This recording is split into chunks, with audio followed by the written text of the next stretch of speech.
Ravi de vous retrouver sur Arte pour ce nouveau numéro du Dessous des cartes. Nous démarrons cette émission dans le nord de l'Italie, à Bergame, en Lombardie, confinés des semaines avant nous, en février 2020. Or, c'est ainsi que nous voulons vous raconter l'Italie aujourd'hui. Voici le dessous des cartes d'un pays laboratoire européen, un pays à l'avant-garde, pour le meilleur comme pour le pire, qui vit souvent avant nous, avec un temps d'avance, ce que nous allons connaître plus tard. C'est vrai de la Covid-19, mais dans l'histoire, vous allez voir, on trouve bien d'autres illustrations de ce phénomène.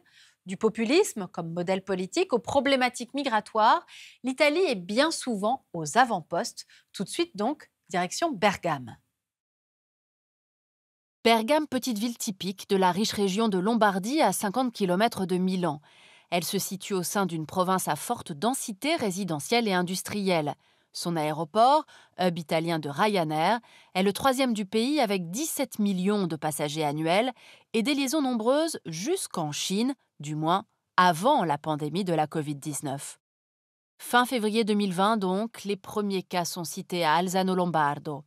La situation se dégrade vite, notamment après un match de foot très suivi.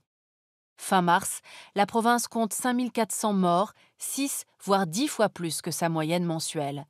Les structures de Bergame, tissu économique très dense, PME-PMI familiale mais insérées dans les réseaux mondiaux, population vieillissante, sont devenues des faiblesses. L'Italie va en faire l'expérience avant ses voisins. Voyons comment. La botte italienne s'étire sur 1300 km des Alpes au nord à la Sicile au sud. Le pays compte 60 millions d'habitants, répartis sur un peu plus de 300 000 km². L'Italie est densément peuplée, 200 habitants au kilomètre carré, le double de la France. C'est aussi un pays très urbain, les villes étant au cœur de l'identité italienne. On y trouve 2 capitales, Rome pour les aspects politiques et religieux avec le Vatican, et Milan pour l'économie. Plus 3 ex-capitales de royaumes, Naples, Turin, Palerme et de nombreuses cités marchandes médiévales comme Venise, Gênes, Pise, Florence, Amalfi. Enfin, 160 villes moyennes très actives, de 30 à 200 000 habitants. Élément crucial, c'est aussi un État décentralisé avec 20 régions, dont 5 régions autonomes et 80 provinces, résonance avec l'unité tardive du pays achevée en 1870, du rejet du centralisme de l'Italie fasciste et du contraste traditionnel entre le nord et le sud. Les géographes ont longtemps opposé le riche nord au sud en retard de développement, le Mezzogiorno. Depuis les années 1980, ils font ressortir une troisième Italie, dynamique, au centre. Or, on va le voir, la pandémie a inégalement frappé ces 3 Italies. Le nord représente 46% de la population, mais 55% du PIB. Fin août 2020, c'est pourtant la puissante Lombardie qui est frappée. Car malgré ses hôpitaux de première classe, elle paye le fait d'être parfaitement intégrée dans l'Union européenne et la mondialisation, avec une population âgée, et elle va compter pour toutes ces raisons le plus de victimes du virus, près de la moitié des 35 500 morts italiens. Un choc pour cette région, moteur du premier miracle économique des années 55-65, autour du triangle reliant le port de Gênes et sa sidérurgie, la place financière de Milan, riche de sa bourse et de la moitié des grands groupes privés, et enfin Turin, siège de Fiat. Les autres régions les plus affectées par la pandémie, Émilie-Romagne, Piémont, Vénétie, sont également au nord. La pandémie, en revanche, peut toucher le sud, où vit plus du tiers de la population. Un soulagement, tant les problèmes y sont déjà nombreux. Durement frappé par les crises de 2008 et 2011, le Sud produit moins du quart du PIB italien et 10% de ses exportations, compte tout juste 18% des emplois industriels, mais concentre près de 3 quarts des pauvres et 6 chômeurs sur 10. Le PIB par habitant de la Campanie atteint à peine la moitié de celui de la Lombardie. Alors, pourquoi le Sud a-t-il été épargné ? Eh bien parce que la pandémie semble avoir été bloquée avec succès au niveau de celle qu'on appelle la troisième Italie, c'est-à-dire l'Italie du centre. Avec ses petites villes et entreprises à haute valeur ajoutée, cette Italie représente environ 20% du PIB et de la population. L'Italie a donc connu avant ses voisins et la France en particulier la crise de la Covid-19. Ce n'est pas le seul domaine où l'Italie fait figure de laboratoire ou de précurseur. C'est aussi le cas en ce qui concerne le populisme comme modèle politique qui va de pair avec l'euroscepticisme. Pour bien le comprendre, faisons un peu d'histoire. Après la défaite du fascisme en 1945 et le début de la guerre froide, l'Italie fait le choix de l'atlantisme et rejoint l'OTAN en 1949. Elle se construit en étant très pro-européenne, politiquement et économiquement.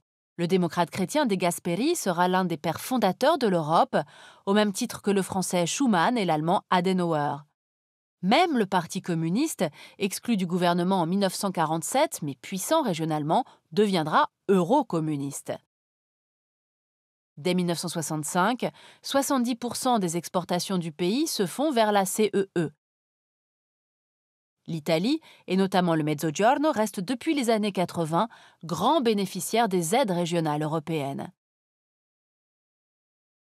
Au début des années 90, le bipartisme démocratie chrétienne-Parti communiste va exploser après les enquêtes anticorruption main propre. Silvio Berlusconi, entrepreneur et publicitaire, impose alors avec son parti Forza Italia un modèle politique qui fera des émules chez les voisins, marketing, ultra-médiatisation, il possède la moitié de l'audiovisuel italien, ultra-personnalisation. Mais il sera bientôt dépassé par un autre modèle populiste, celui de la Ligue du Nord. Régionaliste, elle rêve d'une Padanie indépendante, opposée au Sud et à Rome, la grande voleuse. En 2017, son nouveau leader, Matteo Salvini, la transforme en Ligue nationale, europhobe et xénophobe, un modèle qui va ensuite inspirer les extrêmes droites européennes. Autre mouvement dit populiste, les 5 étoiles, fondé en 2009 par le comique Beppe Grillo. Qualifiés d'attrape-tout, les 5 étoiles, très présents sur les réseaux sociaux, mélangent opposition aux dépenses, anti-élitisme et écologie. En mars 2018, les 5 étoiles ont remporté 32% des voix aux législatives et la Ligue 17% des voix, les deux bénéficiant des peurs suscitées par la crise de 2008 et la crise des migrants.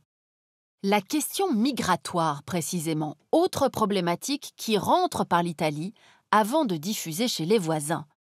Voici l'île de Lampedusa, à 130 km des côtes tunisiennes. Depuis 2015, c'est l'un des 5 hotspots européens d'accueil de migrants en Italie. Au bout des routes migratoires balkaniques et méditerranéennes, l'Italie est depuis le début aux premières loges de cette crise qui va secouer le continent, voyant arriver entre 2014 et 2016 jusqu'à 170 000 migrants par an. Mais depuis, ces frontières se sont refermées et l'opération Thémis de l'agence européenne Frontex maintient à distance les migrants de Libye et de Turquie. Le pays compte 5 millions d'étrangers, 8,5% de la population, dont de nombreux Roumains, Albanais, Marocains et Chinois. Après des années de croissance, leur nombre reste pourtant assez stable, l'Italie étant avant tout une étape vers les pays du nord de l'Europe. De fait, la péninsule peine à accepter son passage de pays d'émigration à pays d'immigration. Elle manque pourtant de main-d'œuvre, d'où la régularisation régulière de milliers de travailleurs agricoles ou d'employés domestiques. L'Italie doit en effet compenser l'effondrement de sa natalité depuis la fin des années 70. Tombée à 1,18 enfants par femme en 1995, malgré la forte présence culturelle du catholicisme, le taux de fécondité n'est que légèrement remonté depuis. Il reste depuis 20 ans le plus bas de l'Union européenne, surtout dans le Sud. Plus d'un Italien sur 5 a plus de 65 ans, ce qui pèse sur les dépenses de protection sociale et serait une des causes de surmortalité liée au coronavirus. Toutes ces failles n'empêchent pas l'Italie de garder bien sûr de nombreux atouts, notamment sur le plan militaire. Ses bases restent importantes pour l'OTAN et son armée bien équipée est notamment intervenue dans la guerre du Golfe, dans les Balkans, en Afghanistan, en Irak, en Somalie et en Libye. S'y ajoutent des initiatives plus personnelles en direction de la Russie et de la Chine, avec laquelle l'Italie expérimente, là encore, des relations singulières. En 2019, Rome a surpris le monde en devenant le premier membre du G7 à rejoindre les routes de la soie chinoises. C'est le troisième pays européen en termes d'investissement chinois, derrière le Royaume-Uni et l'Allemagne. En tout, plus de 25 milliards de dollars en 20 ans, surtout dans l'énergie, les transports, les technologies et la finance. Pékin s'intéresse aussi aux ports de Trieste et de Gênes. Et comme tous les États européens, Rome s'inquiète que la Chine ne rachète nombre d'entreprises fragilisées par la crise post-Covid. Terminons enfin avec les exceptionnelles richesses paysagères, historiques et patrimoniales de l'Italie, qui font de ce pays un symbole de la culture européenne. De ce fait, l'Italie attire 92 millions de touristes par an, d'après les données de 2019, mais cette manne, qui représentait 13% de son PIB, s'est elle aussi effondrée avec la crise du coronavirus. Voilà, Covid-19, modèle politique, questions migratoires.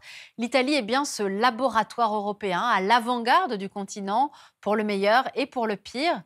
Pour reprendre l'expression de l'historien spécialiste de l'Italie Marc Lazare, ce pays fait souvent office de sismographe, c'est-à-dire qu'il enregistre les premières secousses telluriques qui vont ensuite secouer le continent, de quoi nous inciter à rester toujours attentifs et vigilants à ce qui se produit de l'autre côté des Alpes. Leurs travaux nous ont inspiré cette émission, Aurélien Delpirou, Stéphane Mourlane et l'historien Marc Lazare. Ils signent ensemble cet atlas de l'Italie contemporaine aux éditions Autrement. Et puis le numéro 57 de l'excellente revue Carto, Étonnante Italie, à ne pas manquer. Ainsi s'achève ce nouveau numéro du Dessous des cartes. Rendez-vous bien sûr la semaine prochaine, même endroit, même heure. Et d'ici là, n'oubliez pas notre site internet arte.tv. À bientôt.